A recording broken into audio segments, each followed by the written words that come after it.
আপনি কি কোনো কাজেই সুস্থির নন? একটা কাজ করতে গিয়ে যখন দেখেন কাজটি অনেকটাই কঠিন, তখন কি কঠিন কাজটি ছেড়ে অন্য অপ্রয়োজনীয় আরেকটি সহজ কাজে মনোযোগী হন? এভাবে চলতে গেলে একসময় দেখবেন যে আপনার দ্বারা পৃথিবীর কোনো কাজই সঠিকভাবে সম্পন্ন হচ্ছে না। আপনি একটা ঘূর্ণিপাকে পড়ে যাবেন, যে ঘূর্ণিপাক থেকে বের হয়ে আপনি সফল হওয়ার রাস্তায় কখনোই পা ফেলতে পারবেন না। এভাবেই আপনি একসময় হতাশা ও দুর্দশাগ্রস্ত হয়ে জীবনে সহজ পথ থেকে ছিটকে গিয়ে অন্ধকার জগতে পা বাড়াবেন।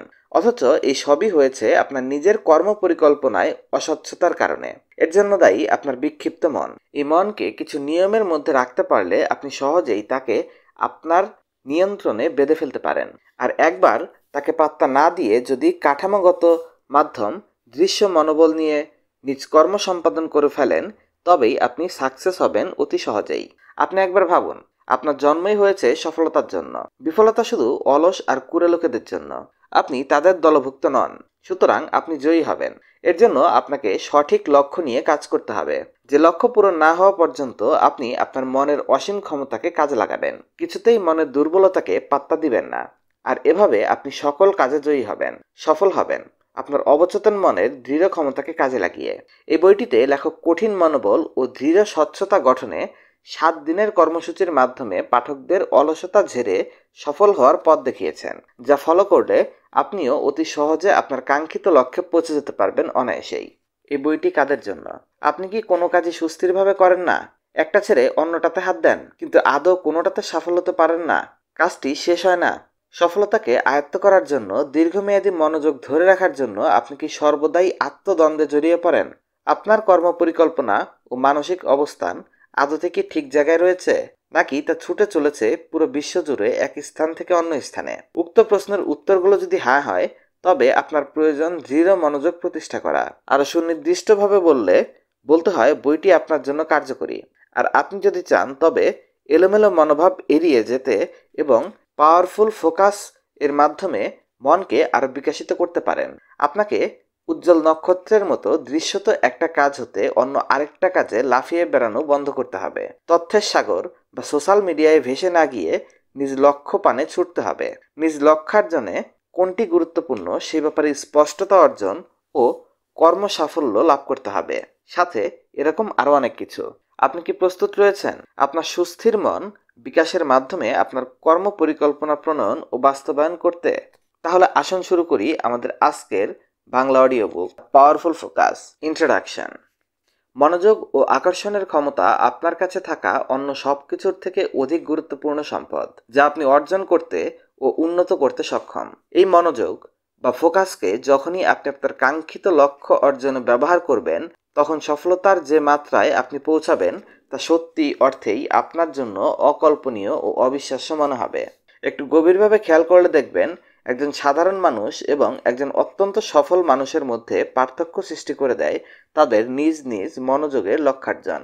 একজন সফল মানুষ ভালো করেই জানে তারা কি চায়, আর ঠিক সেখানেই তারা সকল মনোযোগ বিনিয়োগ করে। যেখানে লক্ষ্য অর্জনের জন্য, সেখানে লক্ষ্য অর্জন তাদের জন্য সহজ হয়ে যায়। স্বল্পতে সফলতা অর্জনের পথ বাদ দিয়ে যদি দীর্ঘমেয়াদের জন্য ধারাবাহিকতা রক্ষা করে কাজ করে যান, তবে আপনি নিজের লক্ষ্য অর্জনে সফল হবেন। সেই সাথে আপনি নিজের উৎপাদনশীলতাকে জাগিয়ে তুলতে পারবেন। আর শুধুমাত্র এটি আপনার অধিকাংশ লক্ষ্য অর্জনে সবথেকে বড় ভূমিকা পালন করবে। আপনি কোন স্টেজে অবস্থান করছেন? আপনি কি আপনার মনোযোগের মনিব, নাকি বিক্ষিপ্ততার দাস, নাকি এর কোনোটিই নয়?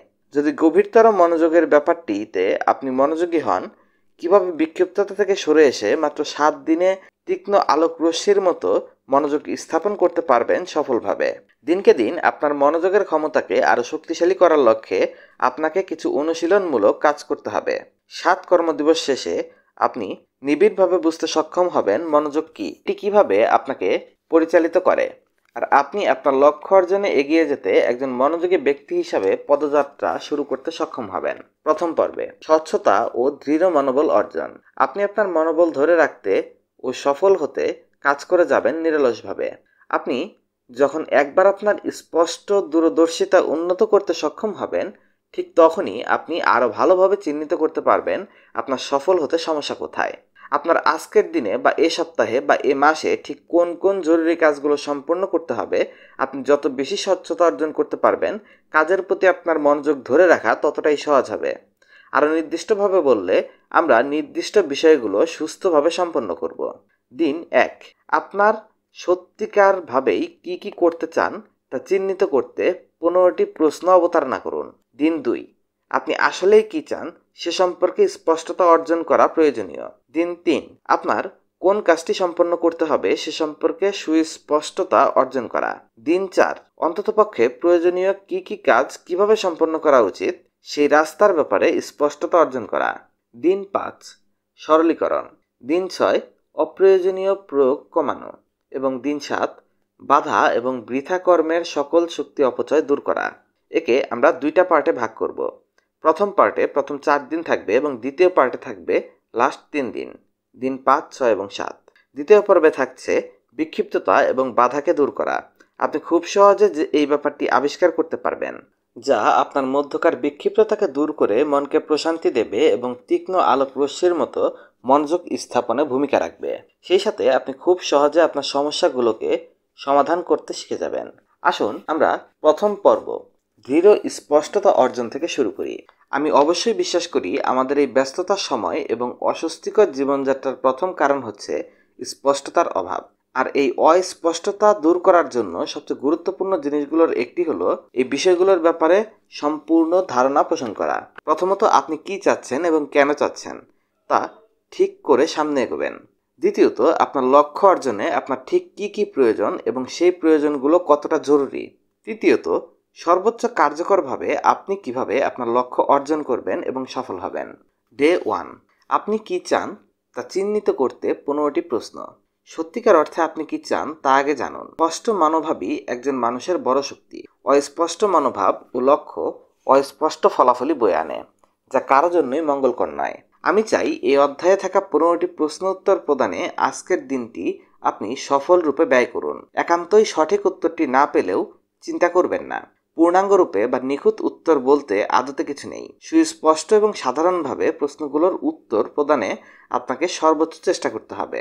এই প্রশ্নগুলোর উত্তরে আপনি যত বেশি সময় ব্যয় করবেন আপনি তত বেশি স্পষ্ট হবেন সাফল্য অর্জনের পথে।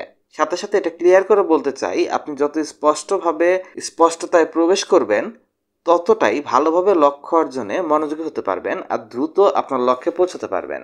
1 নম্বর প্রশ্ন, আপনি সত্যিকার অর্থে একদম সত্যিকারভাবে কি চাচ্ছেন? একবারে স্পষ্ট করে বলুন। অভ্যন্তরীণভাবে এবং বাহ্যিক দৃষ্টিকোণ থেকে প্রশ্নটি খুবই সাদামাটা, কিন্তু আমাদের মধ্যে অনেকেই এই সম্পর্কে ভাবতে পূর্ণ সময় ব্যয় করে না। আপনার কার্য নির্দেশিকা সঠিকভাবে ব্যবহার করুন এবং আপনার মনে যা আসে সেটি একটা কাগজে স্পষ্ট করে লিখুন। আপনি নিশ্চিত করবেন যে আপনার সকল উন্মুক্ত লক্ষ্য এবং স্বপ্ন সেখানে অন্তর্ভুক্ত হচ্ছে কিনা। নিজের ভেতর সীমাবদ্ধতা রাখবেন না। এই ব্যাপারটিতে শুধুমাত্র বুদ্ধিমত্তার উদয় হিসেবে দেখবেন। প্রশ্ন 2, যদি আপনি আগামীকালকে সকালে সম্পূর্ণ একা ঘুম থেকে ওঠেন, যেখানে আপনার কোনো পরিবার নেই, আপনার কোনো বন্ধুবান্ধব নেই, আপনার কোনো সহকর্মী নেই আপনার সিদ্ধান্তকে প্রভাবিত করার মতো, তখন ভিন্নভাবে সর্বপ্রথম কোন কাজটি করবেন? আপনার পরিবারের সদস্যরা, বিশেষ করে আপনার মাতা পিতা অথবা আপনার প্রিয়জনরা আপনাকে ভুল সিদ্ধান্ত গ্রহণে প্রভাবিত করতে পারে, যেমন ভুল পেশা নিতে বা ভুল মানুষের সাথে সংসার করা। একটু গভীরভাবে ভাবুন তো, আপনি যা কিছু করতে চাচ্ছেন তা কি করতে পারছেন কিনা? অন্য সবার মনোভাবের পাশ কাটিয়ে কি আপনি সেটা করতে পারছেন? যদি আপনার কাজের উপর কারো প্রভাব না থাকতো তবে আপনি নতুন করে কোন কাজটি শুরু করতেন? প্রশ্ন 3, আপনি যদি আপনার লক্ষ্য অর্জনে সম্পূর্ণ সৎ হয়ে কিছু করতে শুরু করেন এবং কোনো একটা কাজ করা বন্ধ করেন, তাহলে সেগুলো কোন কোন কাজ হবে? অন্তরের অন্তঃস্থল থেকে একেবারে সত্যিকারভাবে আপনি কি চাচ্ছেন সেই ভাবনায় কিছুটা সময় ব্যয় করুন। আপনি আজকে যা করছেন, আপনি আসলে অনেক আগে থেকেই কি এই কাজটি করতে চাচ্ছিলেন? আপনি আজ যা করছেন বা এই সপ্তাহে যা করছেন, এই মাসে যা করছেন, তা কি আপনাকে আপনার লক্ষ্যস্থলে সত্যি নিয়ে যাবে? আগামী 5 বছর বা 10 বছর পর এই ব্যাপারটা নিয়ে ভাবুন এবং লিখুন। প্রশ্ন 4, আদতে যদি আপনি যা করছেন তাতে সফলতা নিশ্চিত থাকে, তবে আগামী 3 বছরে আপনি কোথায় যেতে বা থাকতে চাইবেন বা কোন পর্যায়ে উঠতে চাইবেন? মনের সীমাবদ্ধতাকে উড়িয়ে দিন। আগামী 3 বছরে আপনি সম্ভাব্য কোথায় থাকতে চান বা কোথায় যেতে চান মানসিকভাবে, শারীরিকভাবে এবং আধ্যাত্মিকভাবে ও আর্থিকভাবে, সেটাকে নির্ধারণ করুন। আপনি কি আরও স্বাধীনতা চাচ্ছেন? আপনি কি আপনার জন্য সঠিক বন্ধু এবং জীবন সাথী খুঁজে পেতে চান? আপনি কি আপনার সেই পেশাকে আপন করতে চান, যে পেশাকে আপনি যথেষ্ট ভালোবাসেন? আপনি আদতে কি কি চান? সবকিছু একটা কাগজে লিখে ফেলুন। কোশ্চেন নাম্বার 5, আর যদি আপনার দিনটিকে আপনি যেইভাবে চান তেমনভাবে ব্যয়ের সুযোগ পান, তবে আপনি সকাল থেকে রাত পর্যন্ত কি কি করবেন? কোথায় কোথায় যেতে চান? আপনার আদর্শ দিন কিভাবে গঠিত হবে তা লিপিবদ্ধ করে ফেলুন। এবারে চোখ বন্ধ করুন আর আপনার নিজেকে কল্পনা করুন আপনার আদর্শ দিনটিতে। সেই দিনটি দেখতে কেমন হবে? সেখানে আপনি কখন ঘুম থেকে উঠছেন, কখন ঘুমাতে যাচ্ছেন, সকালে কি কি খাবার খাচ্ছেন, আপনি কার সাথে পুরো দিনের সময়টা কাটাচ্ছেন, আপনি কোন দেশ বা কোন শহরে বসবাস করছেন, সেই সাথে কেমন ঘরে বসবাস করছেন, সমস্ত কিছু লিখে ফেলুন। যতটাই স্পষ্টতা থাকবে আপনার জন্য ততটাই মঙ্গলকর। মনে রাখবেন, যে সমস্ত মানুষ তাদের লক্ষ্যকে পূর্ণভাবে বর্ণনা করতে পারে এবং সংজ্ঞায়িত করতে পারে, যারা এটা করতে পারে না তাদের থেকে লক্ষ্য অর্জনের পথে অনেকটাই এগিয়ে রয়। এর কারণ তারা জানে প্রতিদিন তাদের কোথায় কোথায় মনোযোগী হওয়া প্রয়োজন। কোশ্চেন নাম্বার 6, যদি আপনি আপনার বাকি জীবন শুধু একটা কাজেই মনোযোগী হয়ে কাটিয়ে দিতে পারতেন, তবে সেই কাজটি কি হবে? সেই কাজের বর্ণনা লিপিবদ্ধ করুন।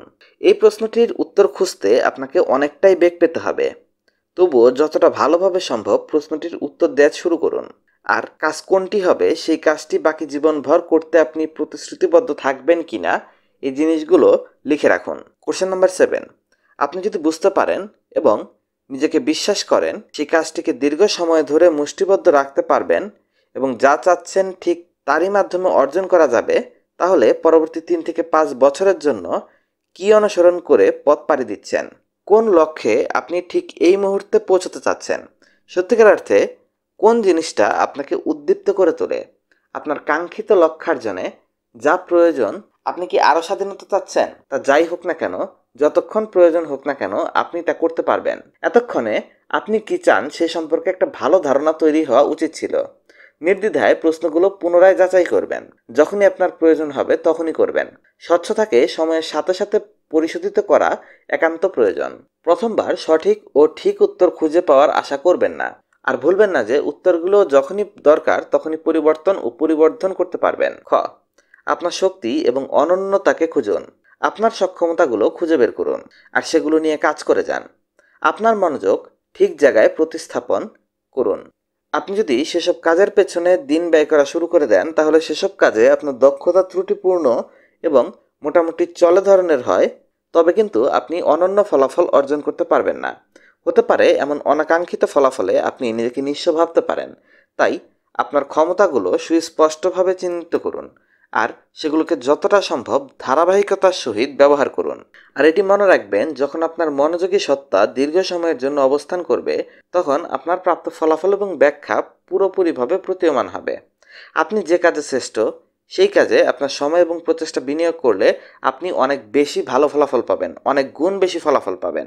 নিচের বিষয়গুলো একটু ভেবে দেখবেন। আপনি আসলে কোনটিকে বড় করে দেখেন, আপনার শক্তিকে নাকি আপনার দুর্বলতাকে? এক কাজের বদলে অন্য কাজ করলে তার দীর্ঘমেয়াদী পরিণতি বা কি হতে পারে? এই প্রশ্নগুলো আপনাকে সাহায্য করবে আপনার সবচেয়ে বড় সক্ষমতা আর সবচেয়ে অনন্য দক্ষতা আবিষ্কারের ক্ষেত্রে। 8 নম্বর প্রশ্ন, যখন আপনি কর্মক্ষেত্রে অনেক সুখী, তখন আপনি কি করেন? আপনি হয়তো আপনার কাজকে ভালোবাসেন বা ঘৃণা করেন, তবে সেখানেও এমন একটা সময় আসে যখন আপনি সুখী অনুভব করেন আর কাজের মাঝে ডুবে যান। আগামী সপ্তাহ থেকে এই মুহূর্তগুলো পর্যবেক্ষণ করবেন। আপনি নির্দিষ্টভাবে তখন কি করছেন? কাজটি আপনার সক্ষমতা ও আবেগ সম্পর্কে কেমন ধারণা দিয়ে থাকে? নাম্বার 9, আর ঠিক কোন জায়গাকে আপনার একদমই সহজ বলে মনে হয় এবং আপনি ভেবে অবাক হন যে অন্যরা এই কাজটা কেন করতে এত হিমশিম খায়? সম্ভবত আপনার যোগাযোগ দক্ষতা একটু ভিন্ন বা অসাধারণ। সম্ভবত আপনি একজন সেরা শ্রোতা। আপনি সম্ভবত কঠিন বিষয়গুলোকে খুব সহজভাবে বর্ণনা করতে পটু। যাই হোক না কেন, দক্ষতাগুলো হয়তো আপনার কাছে খুব সহজে ধরা দিয়েছে। আর ঠিক এ কারণেই আপনি হয়তোবা সেগুলোকে আপনার গুণের কাতারেই ফেলছেন না। আমি আমার অভিজ্ঞতা থেকে আপনাকে বলতে পারি, আপনার কাছে যদি প্রত্যেকটা দিন সংগ্রামের মতো অনুভূত হয়, আপনি আদতে আপনার সক্ষমতার কাজগুলো করছেন না। এমনটা যদি আপনার ক্ষেত্রে হয়ে থাকে, তবে আপনার সক্ষমতা নিশ্চিত করার জন্য আরও বেশি সময় ব্যয় করবেন। সেই সাথে সক্ষমতার বলয়ের কাজগুলো করুন, দেখবেন সবকিছু সহজ হয়ে যাবে। নাম্বার 10, আপনি কোন কাজে সেরা? আপনার আশপাশের মানুষেরা এই সম্পর্কে কি বলে? আপনার আশপাশে অন্য লোকেরা আপনাকে কোন ব্যাপারে প্রশংসা করে? তাদের মতে আপনি কোন কাজটিতে পারদর্শী? যারা আপনাকে চেনে তাদের জন্য আপনার দক্ষতাকে খুঁজে বের করা অনেকটাই সহজ। এর মূল কারণ আপনার নিজস্ব কিছু অন্ধগলি আছে, এজন্যই বাইরের দৃষ্টি থেকে এটা দেখা প্রয়োজন। এ ব্যাপারে আপনি যে কাজটি করতে পারেন তা হলো আপনি আপনার বন্ধুবান্ধব এবং সহকর্মীদের কাছে এর ব্যাপারে জিজ্ঞেস করতে পারেন। তাদের জিজ্ঞেস করুন যে তাদের মতে আপনার সবচেয়ে বড় সক্ষমতা কোনটি। যদি প্রয়োজন পড়ে আপনি নিচের নমুনা বার্তাটিও ব্যবহার করতে পারেন। এখানে একটা ইমেইল বা চিঠি লিখতে পারেন। শুভ অপরাহ্ন, কেমন আছেন? আপনার সাফল্য কামনা করছি, সর্বদাই ভালো থাকবেন এই কামনা করছি। আমি আমার সক্ষমতাগুলো চিহ্নিত করতে চাচ্ছি যাতে করে সবগুলোকে আমি আমার ভবিষ্যতের পেশাগত জীবনে গুরুত্বপূর্ণভাবে ব্যবহার করতে পারি। আমার প্রয়োজন আপনার দৃষ্টিভঙ্গি। আপনার মতে আমি সত্যিকারভাবে কোন কোন কাজে ভালো। এভাবে লিখলে আপনি তাদের কাছ থেকে তথ্য পেতে পারেন। এতে আপনি আপনার সক্ষমতা খুঁজে পেতে পারেন। ব্যক্তিগতভাবে আমি এই কাজটি করেছিলাম লেখক হিসাবে, আর আমি পাঠকদের কাছ থেকে কিছু বক্তব্যও পেয়েছি। একজন লিখেছেন, কঠিনতর বিষয়গুলো স্বচ্ছ কাচের ন্যায় বিশ্লেষণের জন্য আপনার কাছে সত্যিকার কোনো প্রকৃতি প্রদত্ত উপহার রয়েছে। আপনার কি খবর? আপনার বিশেষ গুণ ও ঈশ্বর প্রদত্ত উপহারগুলো কি কি সেটা একটা কাগজে লিপিবদ্ধ করুন। গ, আপনার আবেগকে উন্মোচন করুন। আপনি কোন ব্যাপারে অতি আবেগী এবং উৎসাহী তা জানেন? যদি তা নাই জেনে থাকেন, এই অংশে আপনাকে আপনার আবেগ বা উৎসাহ উন্মোচনে দারুণভাবে সাহায্য করবে। আর সত্যিকার অর্থে নিশ্চিত করবেন যে আপনি যথেষ্ট সময় নিয়ে নিচের প্রশ্নগুলোর পরিপূর্ণ উত্তর প্রদান করেছেন। 11, শিশুকালে কোন কাজটি আপনি উপভোগ করতেন? অধিকাংশ ক্ষেত্রে ছোটবেলায় আমরা যা করতাম এক পর্যায়ে গিয়ে তা আমাদের ব্যক্তিত্বের কোনো না কোনো দিকের মাধ্যমে ঠিকই উন্মোচিত হয়। সময় যত গড়াতে থাকে আমরা তত জীবনের বিক্ষিপ্ততায় হারিয়ে যাই। স্কুল, কলেজ, খেলাধুলা বা ভিডিও গেমস। যখন আপনি শিশু বা কৈশোরকালে ছিলেন তখন অনেক পড়াশোনা করতেন নাকি কখনো কখনো করতেনই না? লেখক বলেন, আমার যখন 8 বছর তখন আমি কবিতা, ছোট গল্প লিখতাম। বিদ্রুপাত্মকভাবে এই লেখালেখির জগতে ফিরে আসতে আমার 20 বছরেরও অধিক সময় লেগেছে, যা আমি কখনো অনুমানই করতে পারিনি। এবার আপনার পালা। ছোট থাকতে আপনি কোন কাজটি সবচেয়ে বেশি উপভোগ করতেন? টাকা পয়সাকে ঊর্ধ্বে রেখে চিন্তা করুন।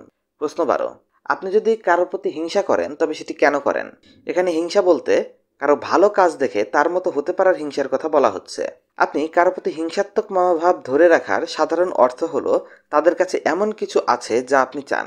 আমি সেসব আত্ম উন্নয়নমূলক লেখকদের প্রতি ঈর্ষান্বিত ছিলাম। তারা যা করছিল আমিও ঠিক তেমনটাই করতে চেয়েছি, যা আমাকে আত্ম উন্নয়নমূলক বই লিখতে এবং পরবর্তীতে এটিকে পেশা হিসেবে নেয়ার জন্য সাহায্য করেছে।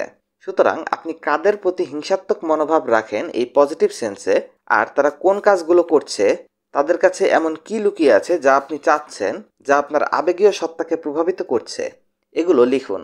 13, আপনার কাছে যদি পৃথিবীর সকল সময় এবং অর্থ থাকতো আপনি তখন কি কি কাজ করতেন? এই প্রশ্নটি অধিকাংশ মানুষের সমস্যাই নিশ্চিহ্ন করে ফেলে। এই যে অর্থের অভাব এবং সময়ের অভাব, এগুলো। এর পাশাপাশি ব্যাপারটি আপনাকে দারুণ একটি ভাবনার সুযোগ প্রদান করে। আপনি কি চান আর কি পেতে যাচ্ছেন। এই ভাবনাগুলো আপনাকে আরো সৃজনশীল এবং সীমাহীনভাবে কাজ করে যাওয়ার অনুপ্রেরণা দিয়ে থাকে। অধিকাংশ মানুষই বিশ্বাস করে যদি তাদের কাছে প্রচুর পরিমাণ অর্থ থাকতো তবে তারা অবসরে চলে যেত এবং বাকি সময় সুখে কাটিয়ে ফেলত। আসল সত্য হলো তারা শীঘ্রই উদাস হয়ে পড়বে এবং তাদের জীবনকে পরিপূর্ণ করতে তাদের এমন কোনো কাজ খুঁজতে হবে যা তাদের সুখী রাখে। আপনার অবস্থা কেমন? এমন অবস্থায় আপনি কি করতে মনোযোগী হবেন? কোশ্চেন নাম্বার 14, আপনি যদি আপনার সেরা সত্তার ব্যাপারে আত্মবিশ্বাসী হয়ে থাকেন তখন জীবনকে একটু ভিন্নভাবে কিভাবে পরিচালনা করবেন? এই প্রশ্নটি আপনার ভীতু অনুভূতিগুলোকে অপসারণ করে আপনাকে সক্ষম করে তুলবে, আর এটি আপনাকে সম্পূর্ণ স্বচ্ছতা খুঁজে পেতে সাহায্য করবে আপনি সত্যিকার অর্থে কি চাচ্ছেন সেই বিষয়ে। আর মনে রাখবেন যে আপনার সেরা সত্তা আপনার মধ্যেই অবস্থান করছে। আপনি যখন আত্মবিশ্বাসী হওয়া শুরু করবেন এবং আগামীতে কেমন আপনি হতে চান তা কল্পনায় রাখবেন, আর স্বভাবতই তখন আপনি ভিন্নভাবে আপনার কার্যক্রমগুলোকে প্রভাবিত করতে পারবেন। আর আপনার আত্মবিশ্বাসের ধরন কেমন আর কল্পনীয় সত্তা কেমন সেটা দেখতে থাকুন। 15, বিশ্ববাসীর কাছে আপনি নিজেকে কিভাবে উপস্থাপন করতে চান? আপনি আসলে কি চান? মানুষকে আনন্দ দিতে, কোনো কিছু শেখাতে, নাকি উৎসাহিত করতে, নাকি শান্তি প্রদান করতে, পড়াতে, নাকি তৈরি করতে? যে কাজটি আপনি করছেন সে কাজের ব্যাপারে মানুষের কেমন আবেগের ফলাফল আপনি চাচ্ছেন? এই প্রশ্নটি আপনার আত্মপ্রকাশের অন্তর্গত ব্যাপারে স্পষ্টতা প্রদান করবে এবং কিভাবে বিশ্ব দরবারে নিজেকে উপস্থাপন করতে চাচ্ছেন সে সম্পর্কে ধারণা প্রদান করবে। দিন শেষে তো আমরা সবাই নিজেকে আত্মপ্রকাশ করার জন্যই এই অবধি এসেছি, অন্তত আমি তো তাই বিশ্বাস করি। আপনার আপন আবেগীয় রূপ আবিষ্কার করার অর্থ হলো নিজেকে এবং নিজের প্রকৃত প্রদত্ত উপহারকে নির্ভরযোগ্যভাবে পৃথিবীর সামনে উন্মোচিত করা এবং ভাগাভাগি করে নেয়া। আসলে আপনার প্রকৃতি প্রদত্ত উপহার কোনটি আর কিভাবে তা সবার সাথে ভাগ করে নেবেন, কল্পনা করুন এই বিষয়গুলো নিয়ে। ডে 2, দিন 2। আপনি কি চাচ্ছেন সে ব্যাপারে স্বচ্ছতা অর্জন করুন। আত্ম উন্নয়নমূলক বইয়ের লেখক ব্রায়ান ট্রেসি বলেছিলেন, ব্যবসা এবং কাঙ্ক্ষিত জীবনে ব্যর্থতার প্রাথমিক কারণ হচ্ছে স্পষ্টতার অভাব।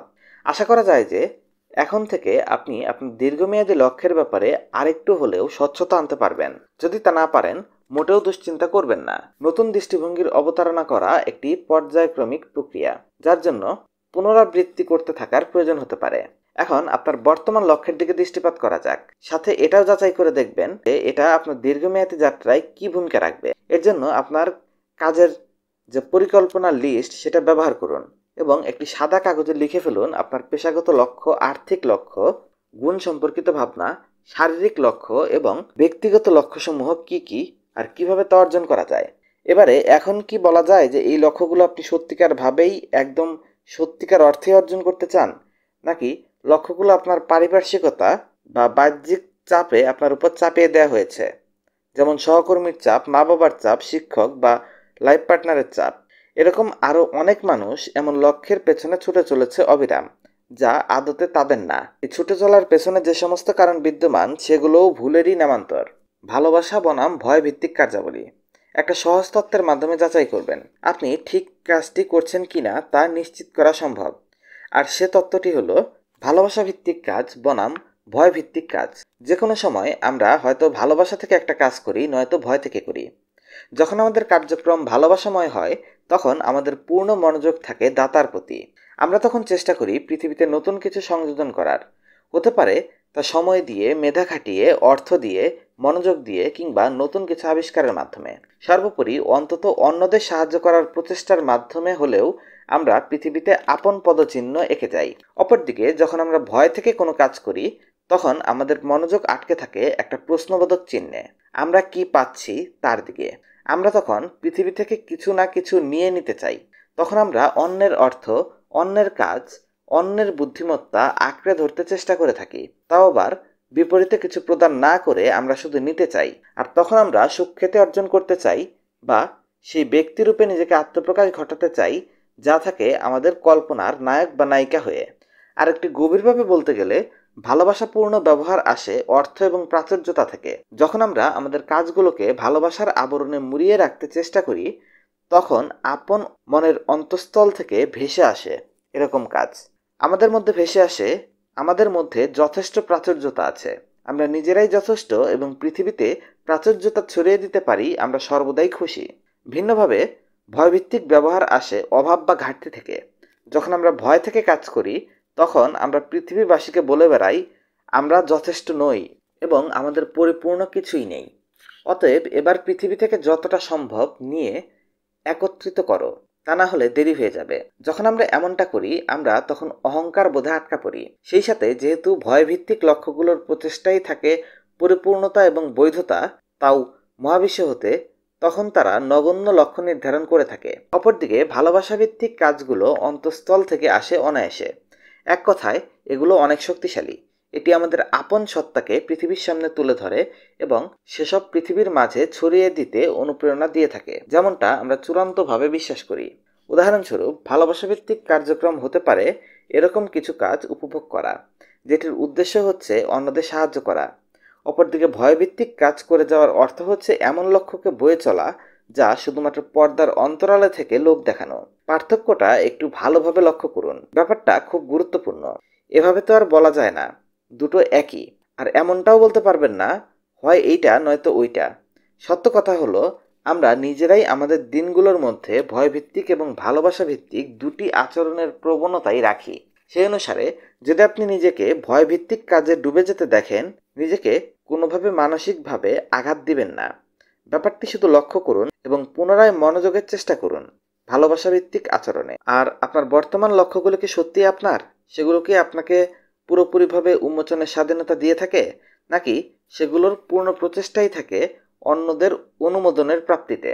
আপনার নিজের মধ্যে পাওয়ারফুল ফোকাস তৈরির ডে 3। লক্ষ্য অর্জনের ব্যাপারটি অতি সহজ ব্যাপার। শুধুমাত্র আপনি যে অবস্থানে আছেন এবং যে অবস্থানে যেতে চান এই দুইয়ের ব্যবধান সরিয়ে দেওয়ার মানেই হলো লক্ষ্য অর্জন। এরপর প্রধান প্রশ্ন যা দেখা দেয় সেটি হলো কিভাবে এই দুইয়ের ব্যবধান কমিয়ে আনা যায়, তাও যত দ্রুত সম্ভব এবং কার্যকরীভাবে সম্ভব।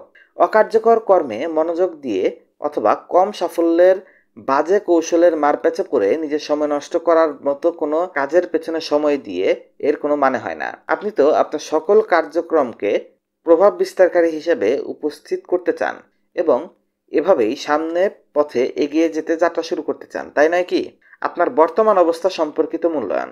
আমি নিজেকে নিজের যে সেরা প্রশ্নটি জিজ্ঞাসা করতে চাই তা হলো, আজ আমি যা করছি তা এ সপ্তাহে বা এ মাসে যদি করতে থাকি তবে কি আমি আমার সঠিক লক্ষ্যে পৌঁছাতে পারবো? আমি জানি যদি বেশি দিনের জন্য উত্তরটি নাই হয় তবে আমাকে এই পরিস্থিতি বা অবস্থানটা পরিবর্তন করতে হবে। কিছু না কিছু একটা কার্যকর কাজ করতেই হবে। আমার কৌশলগুলোকে তখন পরিবর্ধন ও পরিমার্জন করা হতে পারে। আর এটি নিশ্চিত করতে হবে যে আমি যেটি নিয়ে প্রতিটি দিন নিরলস কাজ করে যাচ্ছি তা সঠিক নাকি না। অন্যথায় আমি কখনোই আমার চূড়ান্ত লক্ষ্যে পৌঁছতে পারবো না। যেখানে এই ব্যাপারটি অতি সাধারণ বলে মনে হতে পারে, তবু অনেকেই সেই কাজ করতে ব্যর্থ হয়ে যায় যে কাজ তাদের লক্ষ্য অর্জনে সাফল্যের সিঁড়ি পর্যন্ত পৌঁছাতে ভবিষ্যতে সাহায্য করবে। এর প্রধান কারণ হলো যে কাজগুলো সাধারণতভাবে সবথেকে কঠিন হয়ে থাকে সেগুলোই হলো লক্ষ্য অর্জনের জন্য দরকারি। ফলাফল হিসাবে মানুষ বাকি সব কাজ শেষ করে কিন্তু মূল কাজটিতে কোনোভাবেই শেষ করতে পারে না। নিচে কিছু কার্যকরী প্রশ্ন দেয়া হলো। এই প্রশ্নগুলো আপনি আপনার আপন সত্তাকে জিজ্ঞেস করবেন। ১. আমি কি আদৌ সেই কঠিন কাজে লেগে রয়েছি যে কাজে আমার সর্বদা লেগে থাকা উচিত ছিল? ২. যদি তাই হয় যে আমি এটার পেছনে লেগে আছি তবে আমি কি সেটি ধারাবাহিকভাবে করে যাচ্ছি? ৩. আমি সত্যিকারভাবেই জানি লক্ষ্যে পৌঁছাতে হলে আমার আর কি কি কর্ম সম্পাদন করতে হবে? উপরের প্রশ্নগুলোর উত্তর যদি না হয়ে থাকে তবে আজ থেকেই সেসব কাজ শুরু করবেন। ডে 4. লক্ষ্য অর্জিত কাজটি কিরূপে সম্পাদন করা প্রয়োজন সে সম্পর্কে স্পষ্টতা অর্জন করা। অনেক মানুষজনই তাদের লক্ষ্য অর্জনে ব্যর্থ হয়, এজন্য না যে তারা আপন লক্ষ্য অর্জনে কঠোর পরিশ্রম করে না, বরং এই জন্য যে তাদের কৌশলগত পদক্ষেপে বড় ধরনের ত্রুটি রয়ে গেছে যা স্পষ্ট নয় অথবা পুরোপুরি ভুল। জীবনের যে কোনো লক্ষ্য অর্জনের সম্ভাবনা বাড়ানোর প্রয়োজনে আপনাকে অবশ্যই বাস্তবতার সঠিক সাহায্যে উন্নতি করতে হবে। অন্যথায় আপনাকে অবশ্যই সঠিক ধারণা গ্রহণের প্রচেষ্টা করতে হবে যা আপনাকে সঠিক কাজ করতে সাহায্য করবে আর আপনার কাঙ্ক্ষিত ফলাফল এনে দেবে সে ভিন্ন কাজটি। যদি আপনার ধারণাগুলো ভুল হয়ে থাকে তবে আপনি বাস্তববাদী ফলাফল অর্জনেও সক্ষম হবেন না। আর এ বিষয়ে আপনি যতই কঠোর পরিশ্রমী হন না কেন, আমি একজন লেখক হিসাবে দেখছি আমার অনেক সমকক্ষ ব্যক্তিদের অকার্যকর কাজে সময় নষ্ট করতে। ফলাফলস্বরূপ তারা জীবনে সম্পূর্ণ ভুল ধারণা আঁকড়ে পড়ে থাকে। সফলতার মুখ দেখতে তারা ব্যর্থ হয়। উদাহরণস্বরূপ বলা যায় অনেক নামকরা বিপণন গুরুদের প্রায়ই বিশ্বাসযোগ্য মতামত হলো লেখককে সর্বত্র বিরাজমান থাকতে হবে। যদি আপনি প্রতিনিয়ত আপনার বইয়ের প্রচার করতে থাকেন তাহলে অনেক বই বিক্রি হবে, ঠিক তো? কিন্তু নিজের বই প্রচারে অনেকেই হীনমন্যতায় ভোগে, তাই তারা লেখক হিসেবে অতটা জনপ্রিয় হয়ে উঠতে পারে না। তাদের আসলে উচিত ছিল নিজের বইয়ের প্রচার করা। অতএব বাজারে থাকা সকল সুযোগ সুবিধা লুফে নিতে, যেমন ইনস্টাগ্রাম, ফেসবুক, অ্যামাজন, ইউটিউব এর বইয়ের বিজ্ঞাপন প্রচার, সাহিত্য ও সমালোচনামূলক অনুষ্ঠানগুলোতে অংশগ্রহণ, YouTube, LinkedIn, Pinterest, Instagram, Twitter এবং অন্যান্য সামাজিক যোগাযোগ মাধ্যমে নিজের সরব উপস্থিতি, আলোচনা সভা অথবা অনুষ্ঠান আয়োজন, সদ্য প্রকাশিত বইয়ের মোড়ক উন্মোচন অনুষ্ঠান, অন্য লেখকের সাথে ও পত্রিকায় সম্পাদকদের সাথে নিয়মিত যোগসূত্রতা স্থাপন। উপরের কোনো কার্যক্রমের অংশই কিন্তু ভুল কিছু নয়। তবে ব্যাপারটি হচ্ছে একজন লেখক হিসাবে আপনাকে এসব কিছু যে করতেই হবে এমন বাধ্যবাধকতার কোনো ভিত্তি নেই। এটা সময়ের প্রতিযোগিতায় ভরা অনলাইন জগতের কথা মাথায় আনলেও বোঝা যাবে। একজন উচ্চাকাঙ্ক্ষী লেখক যার গণ্ডি এবং সময় সীমিত, তার জন্য উপরে সবগুলো কাজে অংশগ্রহণ কোনোভাবেই সম্ভব না। তবে মূল শিক্ষণীয় বিষয়টি হলো আপনার কোনোভাবেই সবগুলো কার্যক্রমে জড়ানো উচিত হবে না। আর একটু কৌশলগতভাবে বললে এসবের আদতে কোনো মানেও নেই। সত্যি হলো আপনার কাজের নিজের কৌশল এবং একজন লেখক হিসাবে ঠিক করা লক্ষ্যগুলো আরও স্পষ্টভাবে সংজ্ঞায়িত করতে হবে।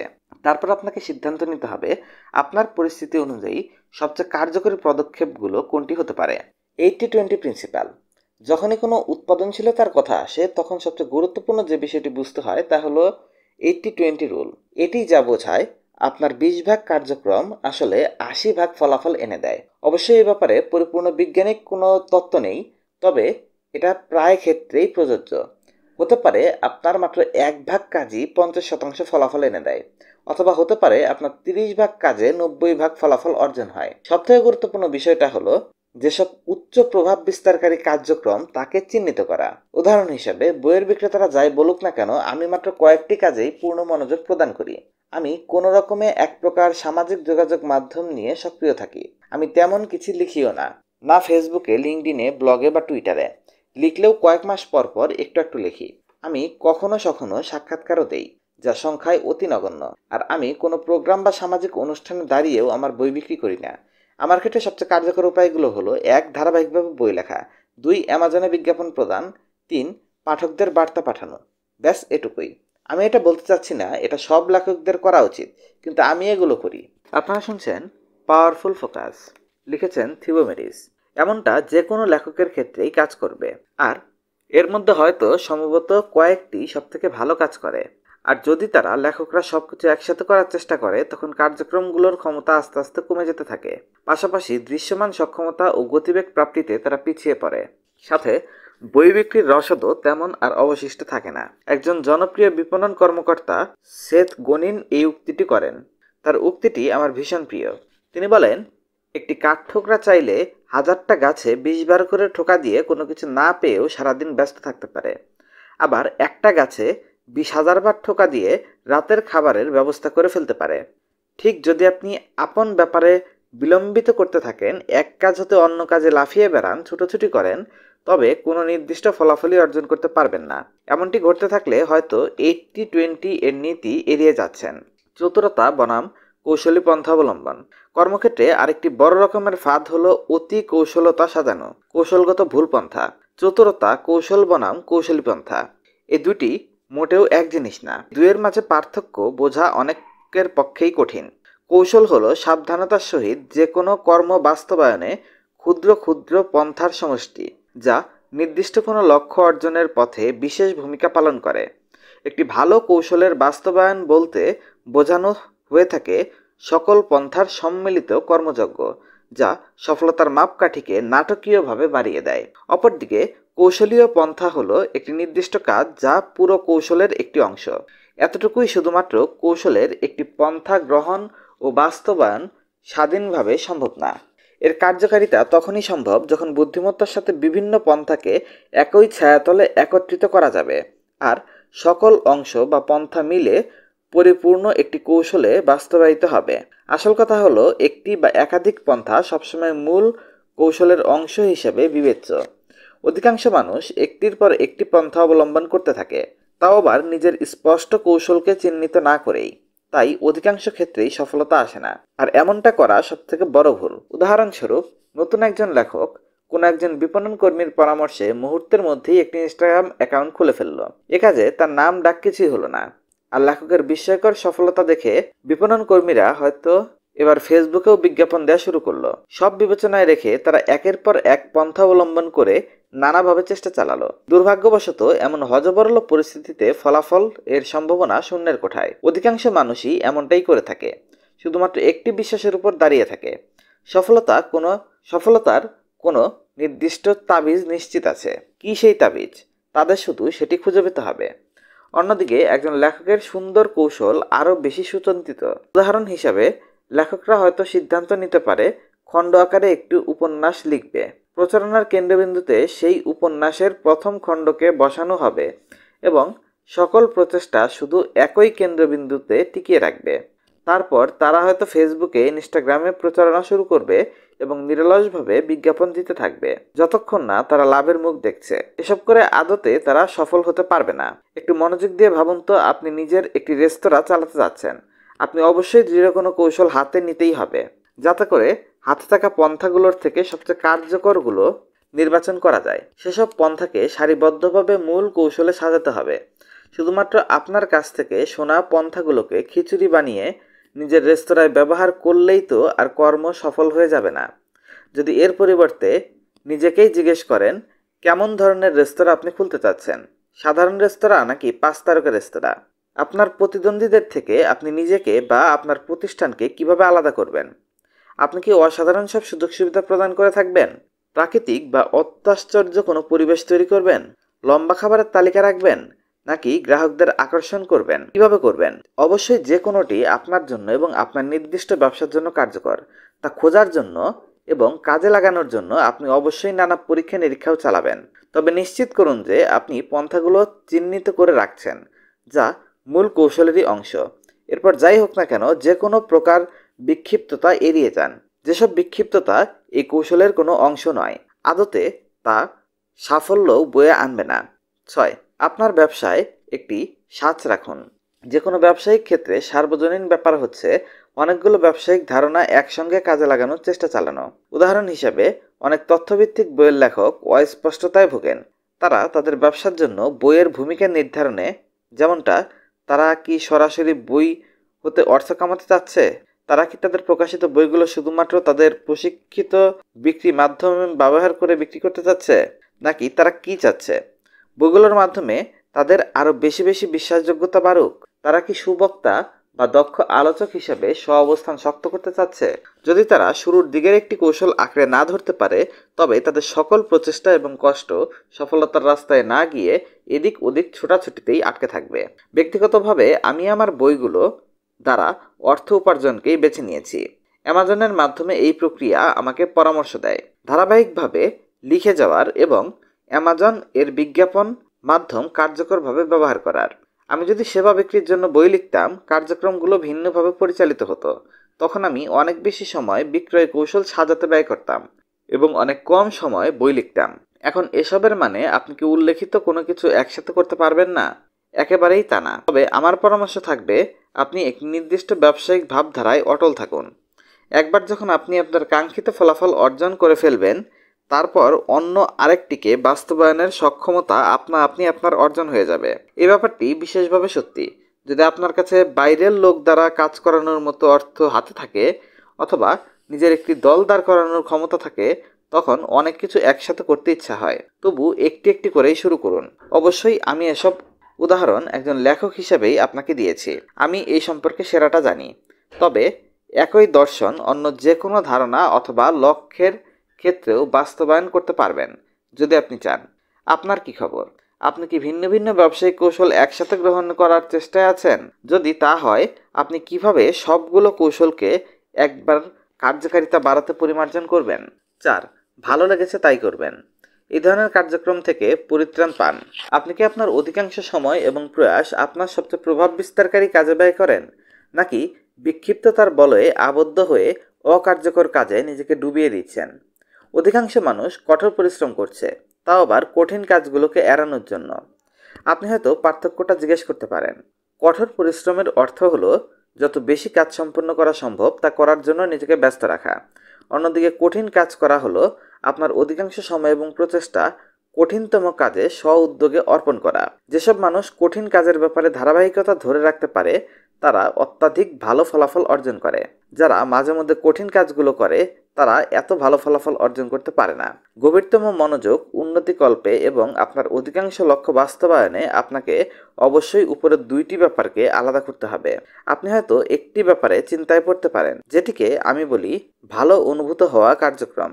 যেসব কাজে আপনি ভালো অনুভব করেন, সেসব কাজ আপনাকে একটি ভ্রমের মধ্যে ফেলে দেয়। ভ্রমটি হলো আপনি যেন দিনকে দিন উন্নতি করছেন, আদতে কিচ্ছু হচ্ছে না। আমরা প্রায়শই এমন সব কার্যক্রমে জড়িয়ে যাই যেসব কার্যক্রমে আবির্ভাবই হয় কঠিন কাজকে এড়ানোর জন্য। এটি অনেকটা লুকিয়ে গড়িমসি করার মতো। ভালো অনুভূত হওয়া কার্যক্রমে কিছু উদাহরণ দেওয়া যেতে পারে।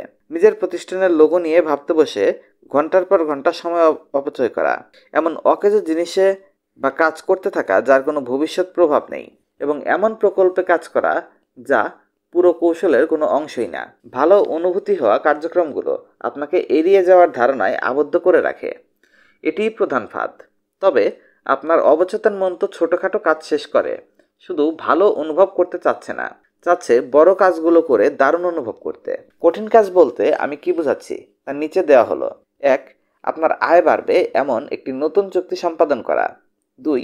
এমন একটি বই লেখা যা নতুন পাঠকদের দৃষ্টি কাড়বে এবং আপনার বইয়ের বিক্রি বাড়বে। 3. প্রশিক্ষণ বিক্রয় কেন্দ্র এর গ্রাহকদের আকর্ষিত করা যাতে বিক্রয় বাড়ে। 4. আপনার পণ্যগুলোর গুণগত মান উন্নয়নে কাজ করা অথবা গ্রাহকদের আরও ভালো সেবা প্রদান করা। 5. আপনার বিক্রয়ের দক্ষতা বাড়ানোতে কাজ করা। আমি গভীর থেকে বিশ্বাস করি আপনি সবসময় জানেন যে আপনার কোনটি করা উচিত। আপনি শুধুমাত্র ভয় পান সেগুলো করতে, আর এজন্যই আপনি আপনার মনকে পুরোপুরি বিক্ষিপ্ততায় জড়িয়ে যাওয়ার সুযোগ প্রদান করেন। তবে আমি আপনাকে জোর গলায় বলবো, কঠোর পরিশ্রম বন্ধ করুন এবং কঠিন পরিশ্রম শুরু করুন। জি, কঠিন কাজ এর চাহিদাই বেশি। এটি আপনার আরও অনেক বেশি মানসিক শক্তি ব্যবহার করবে। এসব করতে গেলে সময়ের অভাব ও ঘাটতি টের পাওয়া যায়। সে যাই হোক, ধারাবাহিকভাবে কঠিন কাজ করার চর্চা করুন। আপনি স্বচক্ষে আপনার ফলাফল আকাশসম উচ্চতায় দেখতে পাবেন। নাম্বার 5, শেখার বক্ররেখা হ্রাস করুন।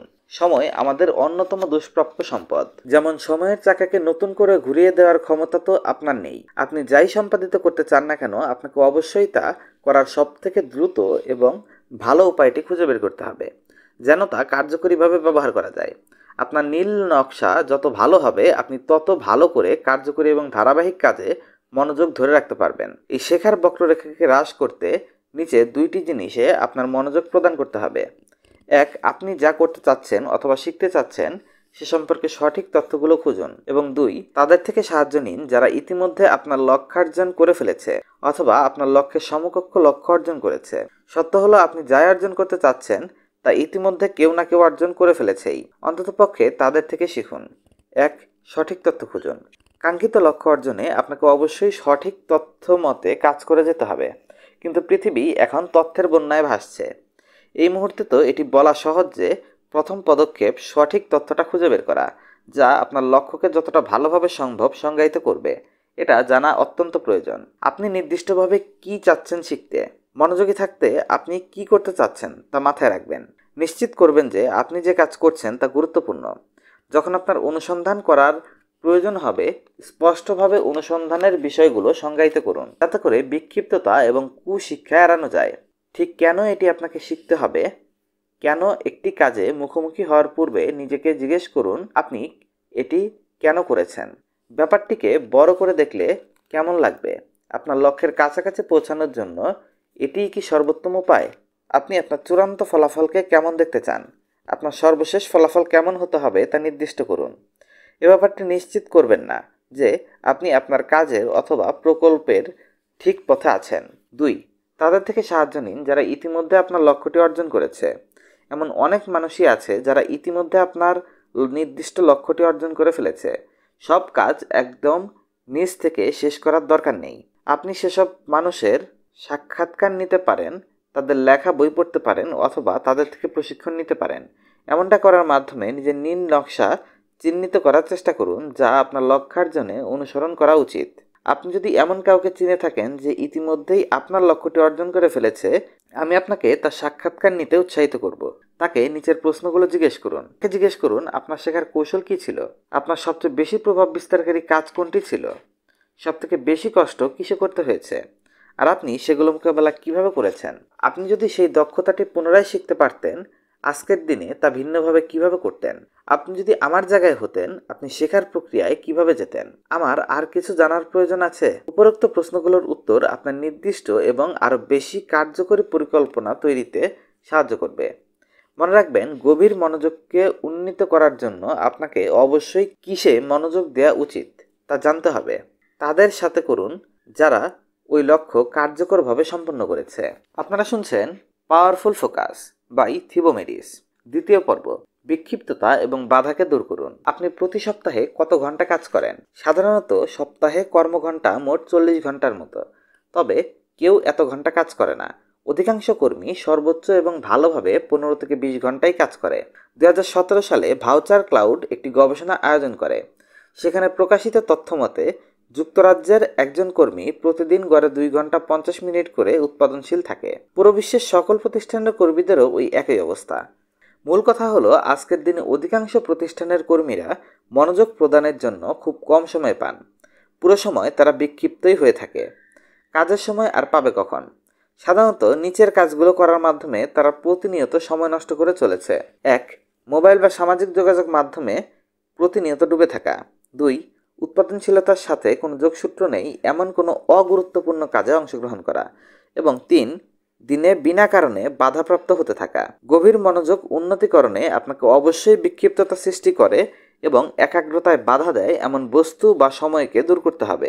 একবার যখন আপনি গভীর মনোযোগী হওয়া শিখে যাবেন, আপনার উৎপাদনশীলতা নির্দিষ্টভাবে বাড়তে থাকবে, আর তা যে কোনো অবস্থার উপরই নিয়ন্ত্রণ নিয়ে আসতে সক্ষম।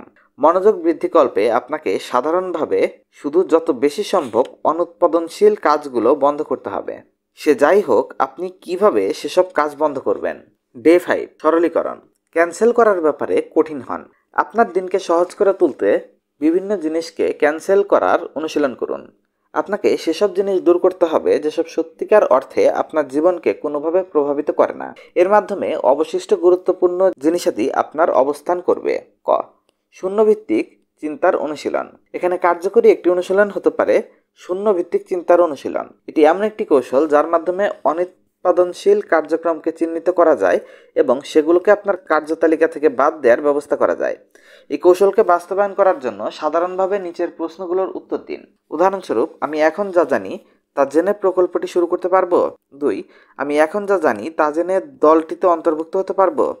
3, আমি এখন যা জানি তা জেনে আমি কি পণ্য বা সেবা তৈরি করতে পারবো। আপনার বুঝতে হবে, প্রতিটা মানুষ প্রতিটা দিনই কিছু না কিছু বাছাই করে। আপনি যে কোনো লক্ষ্য বা প্রকল্পে কাজ করুন না কেন, আপনি চেতন মন দ্বারা সচেতন হন বা না হন, দিনের শুরুতে ঠিকই প্রতিশ্রুতিবদ্ধ হচ্ছেন। এখন এখানে কোনো নিয়ম নেই যে যা বলে আপনি সাম্প্রতিক কার্যক্রমগুলোকে দূর করতে পারবেন না, অন্য কার্যকর এবং আনন্দদায়ক কাজ দ্বারা পরিবর্তন করতে পারবেন না। তবে যখন এমন সব কাজে আপনি দীর্ঘ সময় ধরে আটকে থাকবেন, তাহলে তা দূর করা কষ্টকরই। উদাহরণস্বরূপ, আপনি হয়তো কোনো লাইব্রেরি চালাতে পারেন, কোনো দলে জায়গা করে নিতে পারেন এবং কোনো চার্চ এর স্বেচ্ছাসেবক হিসেবেও দায়িত্ব পালন করতে পারেন। এগুলো হয়তো মহান কাজ এবং দান ভিত্তিক কার্যক্রম। তবে আপনি হয়তো এই একই কাজ আরও করতে চাচ্ছেন না। কখনো কখনো সবথেকে কঠিন ব্যাপারটি হচ্ছে কোনো ভালো কিছুকে ছেড়ে দেয়া, তাও আবার নিজেকে মহান কিছু এনে দেওয়ার জন্য। আপনি বিগত বছরগুলোতে যা করে আসছেন সেসব কাজ কি এখনও করে যাচ্ছেন বা করে যেতে চাচ্ছেন? যা করছেন তা করাই কি আপনার সময়ের সবথেকে গুরুত্বপূর্ণ ব্যবহার, নাকি এখানে আরও বেশি পরিপূর্ণতায় ভরা এবং মহান কিছুও আছে যা আপনার মূল্যবান সময়কে ব্যবহারের জন্য উপযোগ্য? এসব প্রশ্নের উত্তর শুধুমাত্র আপনিই দিতে পারবেন।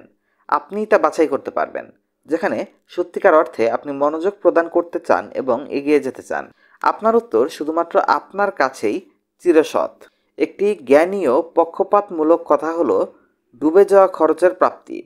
এই তত্ত্বটি বিশ্লেষণ করে কেন আমরা একই বস্তু সবসময় ধরে রাখতে চাই। কোনো একটি জায়গা অনেক বেশি সময় এবং শ্রম দেওয়ার পর সেটিকে ছেড়ে যাওয়া অনেক কঠিন বিষয় হয়।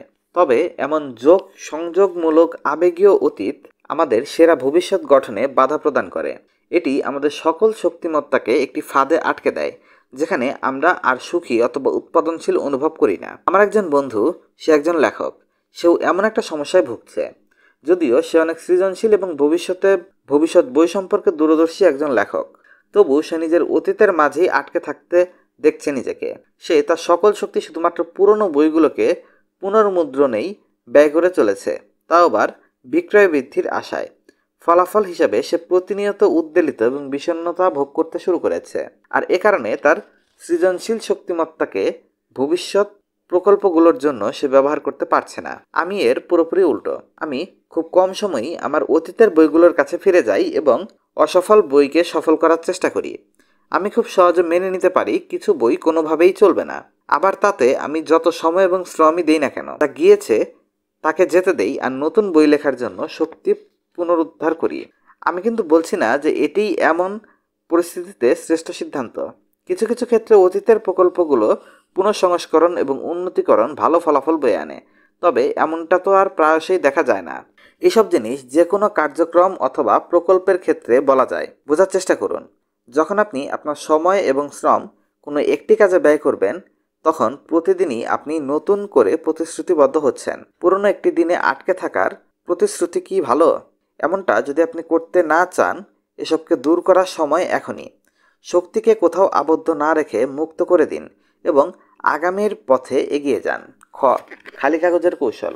আরেকটি পদ্ধতি আপনি ব্যবহার করতে পারেন, খালি কাগজের কৌশল। সাধারণত যখন আমরা আমাদের দৈনন্দিন কার্যতালিকাকে সহজতর করতে চাই, আমরা আমাদের দৈনিক কার্যক্রমগুলোর দিকে দৃষ্টিপাত করি আর খুঁজে বের করার চেষ্টা করি কোনগুলো বাদ দিতে হবে।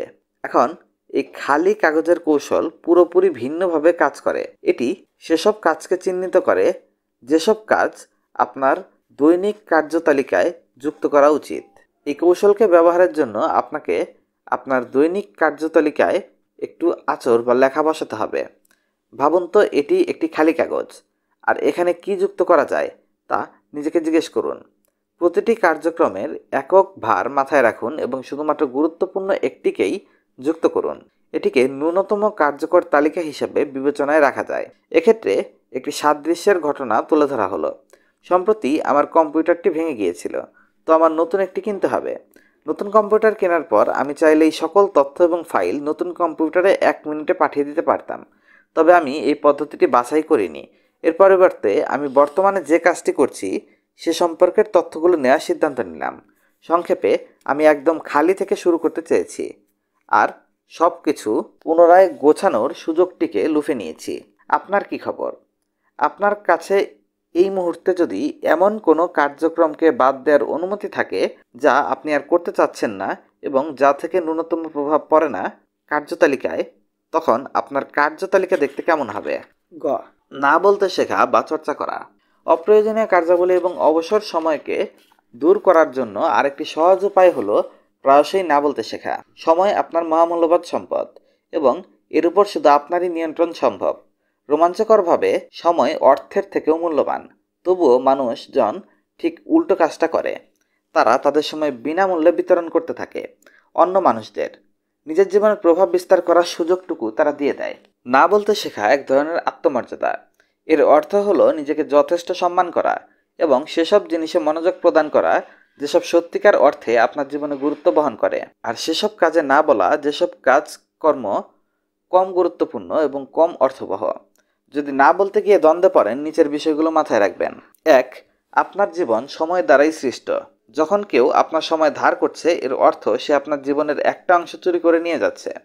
মনে রাখবেন, আপনার সময় আপনার অনুমতি ব্যতীত চুরি করার অধিকার কারণেই। এর মানে এই নয় যে আপনি সব কিছুতেই না বলবেন এবং কাউকেই সাহায্য করবেন না। এর অর্থ হলো আপনাকে আরও বেশি যাচাই বাছাই করতে হবে এবং নিজের সময়ের মূল্য বোঝা শিখতে হবে। সময়ের মূল্য অন্য যে কোনো কিছুর চাইতে বেশি। 2. আপনার সময়কে অবশ্যই অর্থপূর্ণভাবে ব্যবহার করতে হবে। যখন আপনি সব কিছুতে হা হা বলে বেড়াচ্ছেন, তখন আপনি আপনার নিজের অপমর্যাদা করছেন এবং আপন লক্ষ্য এবং মূল্যকে এড়িয়ে যাচ্ছেন। ফলাফলস্বরূপ আপনি এমন জীবন কাটাচ্ছেন যা আপনার সম্ভাবনার থেকে কয়েক গুণ নিচের স্তরের। আর প্রকৃতি প্রদত্ত উপহার এই বিশ্বের সামনে উন্মোচনে পিছিয়ে পড়ছেন। যেমনটা করার কথা আপনার অন্তত ছিল না। পারিপার্শ্বিকতা হতে প্রাপ্ত অনুরোধগুলোকে প্রত্যাখ্যান করার জন্য আপনার দৃষ্টিভঙ্গিকে পুনর্বিবেচনা করুন। আপনার মূল মানসম্মত জীবন চিহ্নিত করুন। এমনটা করতে পারলে আপনি প্রতিটি অনুরোধের ভর মূল্যায়ন করতে পারবেন। পাশাপাশি অতি সাবধানতার সাথে নিজেকে এবং অন্যদেরকেও সাহায্য করতে পারবেন। ভার মূল্যায়নের উপরই আপনার অনুরোধটি গ্রহণ করবেন নাকি প্রত্যাখ্যান করবেন তা নির্ভর করে। না বলার সাহায্য করার জন্য নিচে কিছু কৌশল দেওয়া হলো। না শব্দটিকে মূল বানিয়ে নিন। অধিকাংশ মানুষেরই মূল উত্তর হলো হ্যাঁ। তারা শুধু না তখনই বলে যখন তা বলার জন্য যথেষ্ট সাহস জোগাতে পারে। আমি আপনাকে এর উল্টো কাজটি করার জন্য উৎসাহী করব, আর তা হলো মূল উত্তরেই না বলা। তারপর প্রতিটি অনুরোধকে মূল্যায়ন করুন। যদি অনুরোধটি আপনার লক্ষ্য এবং মূল্যমানের জন্য সমকক্ষ অবস্থান করে আর আপনাকে উজ্জীবিত করতে পারে, তবেই হ্যাঁ বলুন। যদি এমনটা না করতে পারে, অনুরোধটি প্রত্যাখ্যান করে দিন। আপনার প্রকৃত মূল্য জানুন এবং দুনিয়াকে জানিয়ে দিন।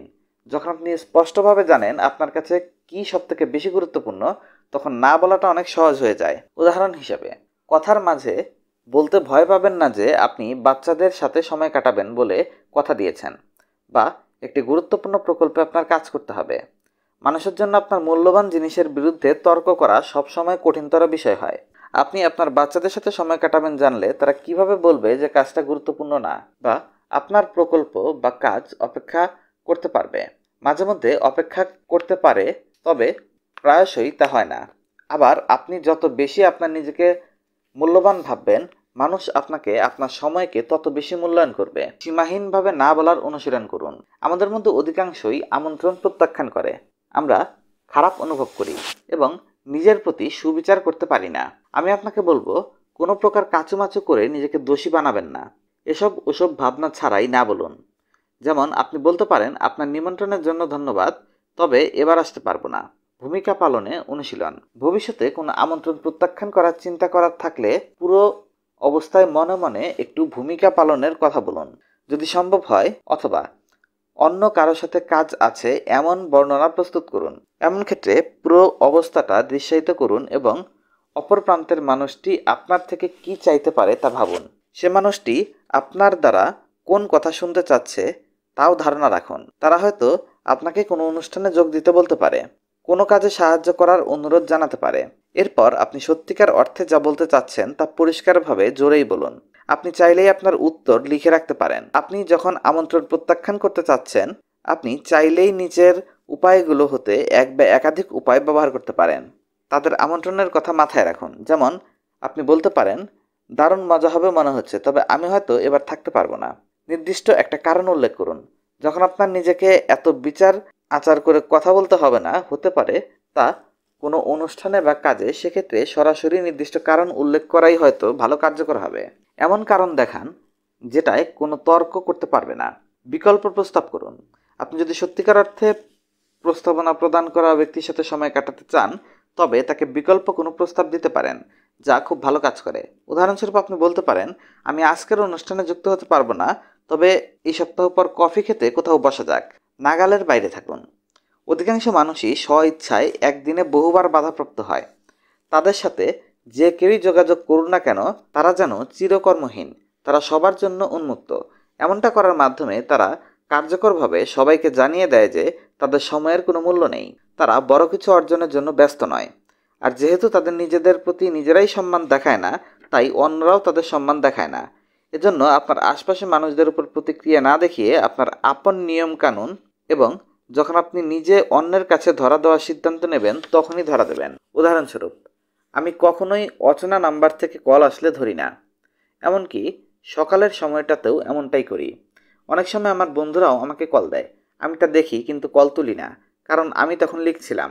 তবে যখন আমি আমার বন্ধুকে পরবর্তীতে কল করে বুঝিয়ে বলি, সে তখন কারণটা ঠিকই বুঝতে পারে। মূল কথা হলো, না বলা আপনার অধিকার। এমনকি অধিকাংশ সফল ব্যক্তি সব কিছুতে না বলে।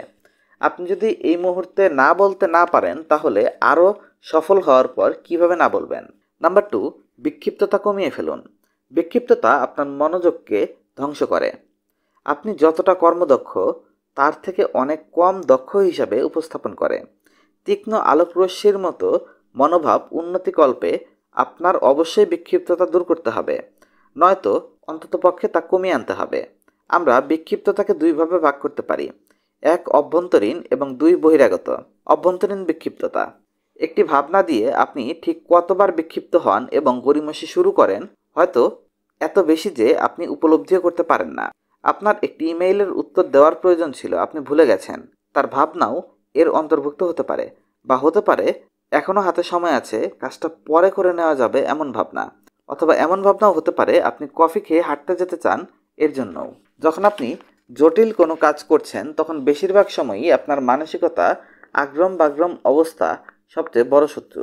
আপনি শুধু এইটা ওইটা করার অজুহাত খুঁজতে থাকেন, যা গুরুত্বপূর্ণ সেটা না করে। তো আপনার মানসিক অবস্থা আপনার সাথে কিভাবে কাজ করছে? বিপক্ষে কাজ করছে না? এমন ক্ষেত্রে সব থেকে কার্যকরী যে মাধ্যমটা ব্যবহার করা যায় তা হলো প্রাত্যহিক কার্যতালিকার অবতারণা।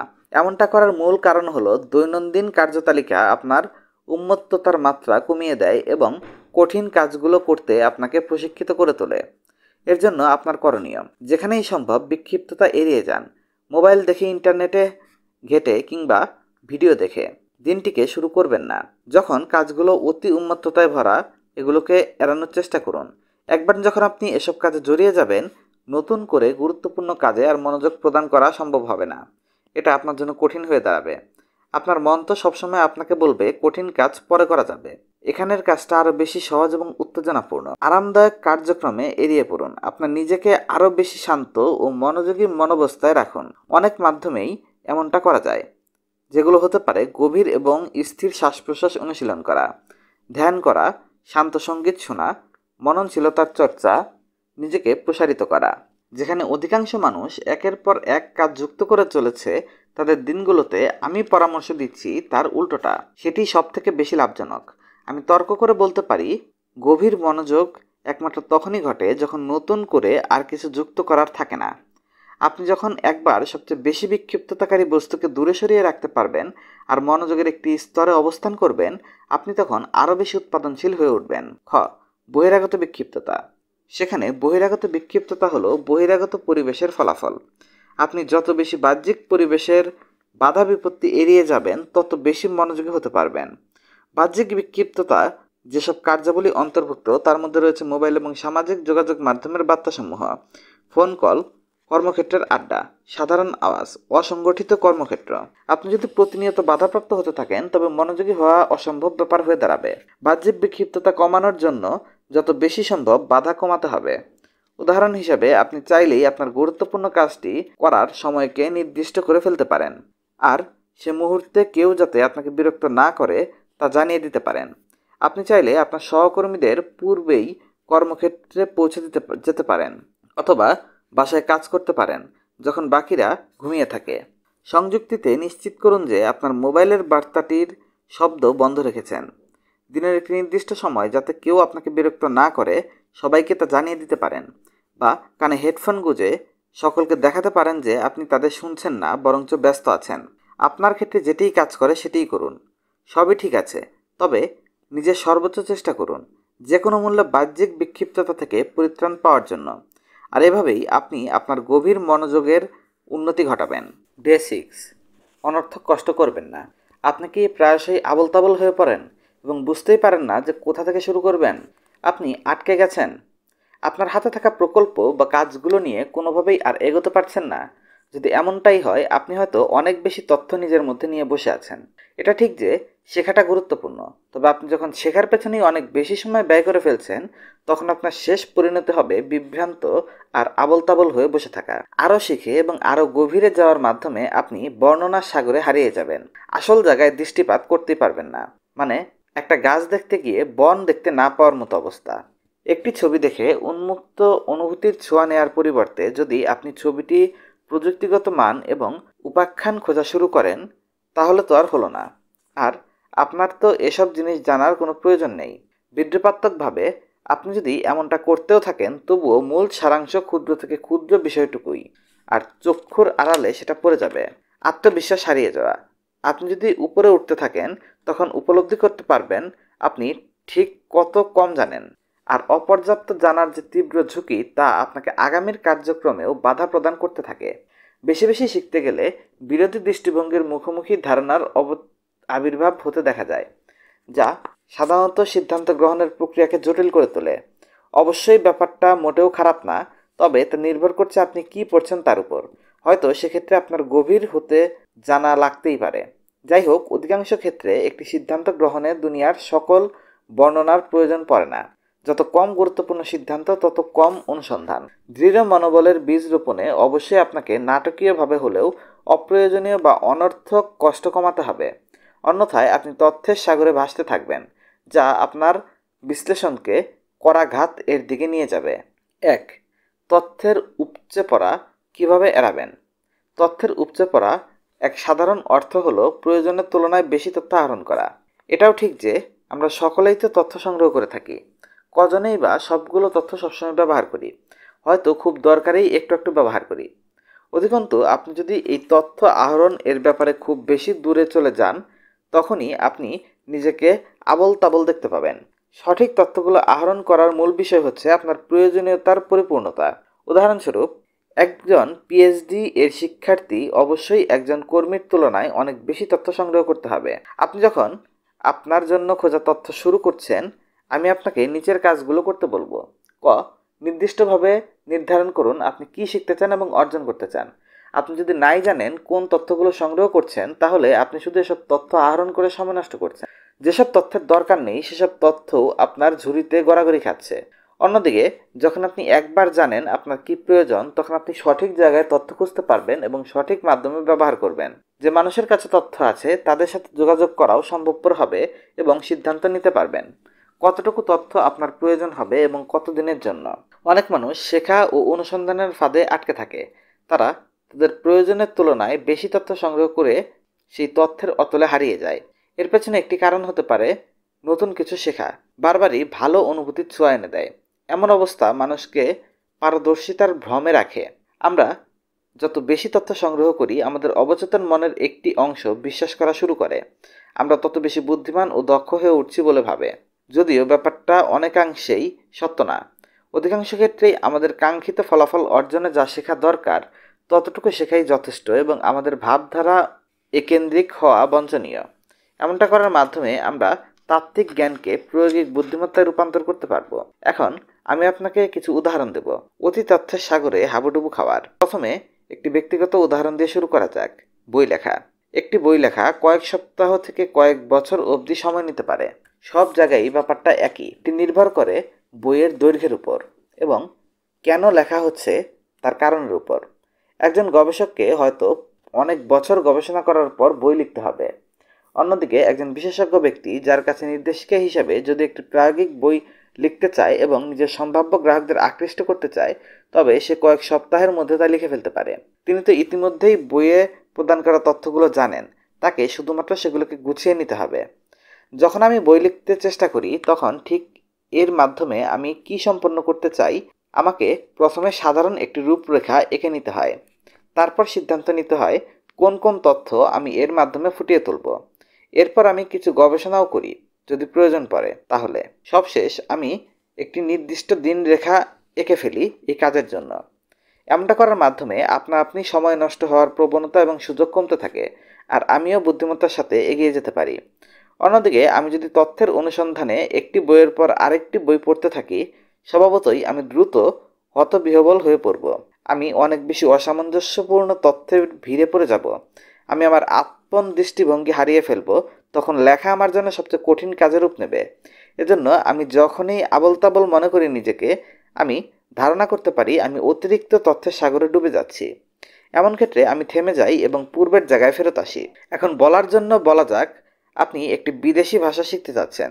এর জন্য আপনাকে প্রথমেই জানতে হবে আপনি ঠিক কোন কারণ বা উদ্দেশ্যে এটি শিখতে চাচ্ছেন। এটি কি সেই ভাষার বই পড়ার জন্য, ওই দেশের কোনো বন্ধুর সাথে কথা বলার জন্য, নাকি কর্মক্ষেত্রে ব্যবহারের জন্য? আপনার চাহিদা অনুযায়ী শিখন প্রক্রিয়া গ্রহণ করতে হবে। আপনি যদি সে ভাষায় কথা বলতে চান, তবে আপনাকে সেদিকেই মনোযোগ রাখতে হবে। এক্ষেত্রে সকল ব্যাকরণের বই তো আর আপনার পড়া দরকার নেই। আপনি সাধারণভাবে একজন শিক্ষককে নিয়োগ দিতে পারেন এবং একজন দোভাষী লোক খুঁজে বের করতে পারেন। লোকটির সাথে প্রতি সপ্তাহে ভাষার আদান প্রদান শুরু করুন। এরপর যদি আপনার মনে হয় আরও সুন্দর শ্রুতি মধুরভাবে ভাষার ব্যবহার দরকার, তখন দক্ষতা বৃদ্ধির জন্য বইও কিনে ফেলেন। মূল কথা হলো তথ্যের সাগর সাধারণত অস্পষ্টতা থেকে জন্ম লাভ করে, আর এই অস্পষ্টতা শেখা বা অর্জন করার ক্ষেত্রে দৃশ্যমান। আপনার উচিত পরিকল্পনা মোতাবেক স্পষ্টতা অর্জন, এবং এভাবেই আপনি আরও বেশি উৎপাদনশীল হয়ে উঠতে পারেন। কর্ম অনুপাতে শেখার মানদণ্ড। অধিকাংশ মানুষই অনেক বেশি সময় ব্যয় করে শেখার পেছনে, কিন্তু তা বাস্তবায়নে যথেষ্ট সময় দেয় না। সংক্ষেপে, সব কিছু বেশি করে দেওয়ার প্রয়োজন পড়ে, কিন্তু প্রাপ্তি বা আউটপুটের ক্ষেত্রে তা খুব নগণ্য হয়। আপনার উৎপাদনশীলতা বাড়ানোর জন্য আপনার শেখার বিপরীতে কর্মের অনুপাতটা দেখুন। এর মানে হলো আপনার কর্মশীলতা বাড়ানো দরকার, আর দরকার পড়াশোনা কমানো। এটি একাই আপনার জীবনে মহা পার্থক্য তৈরি করে ফেলতে সক্ষম।